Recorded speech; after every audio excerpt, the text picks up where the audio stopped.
మొదటి నుంచి మాకు సిట్ మీద ఎందుకు నమ్మకం లేదు అంటే తన పరిధిలో ఉన్న సిట్ ని చంద్రబాబు నాయుడు వేస్తే ఆల్రెడీ తను ఒక జడ్జిమెంట్ ఇచ్చేశాడు కాబట్టి దానికి లోబడే అధికారులు అబద్దాలు మాట్లాడతారు, నిజాలు చెప్పరు.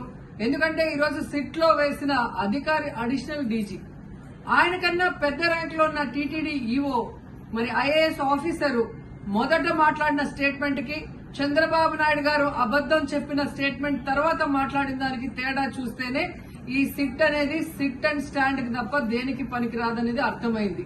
అందుకే మేము మొదటి నుంచి అడిగాము, సుప్రీంకోర్టులో విచారణ జరగాలి, సిబిఐకి డైరెక్షన్ ఇచ్చి విచారిస్తే ఖచ్చితంగా మత కల్లోలాలు సృష్టించాలనుకున్న చంద్రబాబు నాయుడు అందరికీ కూడా బుద్ధి చెప్పే అవకాశం దొరుకుతుందని. సో ఈ రోజు విచారణ స్టార్ట్ అయింది.